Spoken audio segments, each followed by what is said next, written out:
नमस्कार मित्रांनो. तर आपण गटकपूर्व 2025चा हा प्रश्न बघू. इथे आपल्याला दिलेल्या वर्णनावरून समाजसुधारक ओळखायचे आहेत. त्यासाठी आपल्याला 3 विधान दिलेले आहेत. पहिलं विधान आहे, त्यांनी ज्ञानप्रकाश हे मराठी वृत्तपत्र काढले. दुसरं विधान आहे, सरकारने त्यांचा जस्टिस ऑफ पीस व राव बहादूर ह्या पदव्या देऊन गौरव केला. तिसरं विधान आहे, त्यांना संगीत या विषयाची आवड होती. याचं अचूक उत्तर आहे वरीलपैकी कोणतेही नाही. तर चला आपण ह्या प्रश्नाचे आता एक विश्लेषण करू.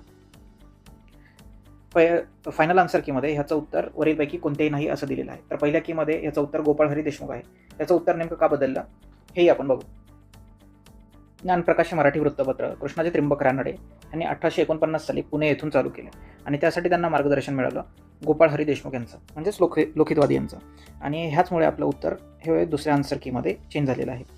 जस्टिस ऑफ पीस व राव बहादूर ह्या पदव्या आतापर्यंत फक्त 2 लोकांना दोन्ही पदव्या मिळालेल्या आहेत. एक म्हणजे लोकहितवादी आणि दुसरे म्हणजे नारायण मेघाजी लोखंडे. आता इथे समाजसुधारकांबद्दल बघू. बाबा पद्मनजी दिलेले आहेत. यांचा जन्म 1831 साली बेळगाव येथे झाला. त्यांनी लिहिलेली 1857 सालची कादंबरी यमुना पर्यटन यामध्ये त्यांनी स्त्रियांच्या दुःखाबद्दल विचार मांडलेले आहेत. गोपाळ हरी देशमुख यांनाच आपण लोकहितवादी असे म्हणतो. यांचा जन्म पुण्यामध्ये 1823 या साली झाला. 1851 साली त्यांची वाई येथे न्यायाधीश म्हणून नियुक्ती झाली. भाऊ महाजन यांच्या प्रभाकर या साप्ताहिकामध्ये शतपत्रे लिहिलीत. त्याची एकूण संख्या 108 अशी आहे.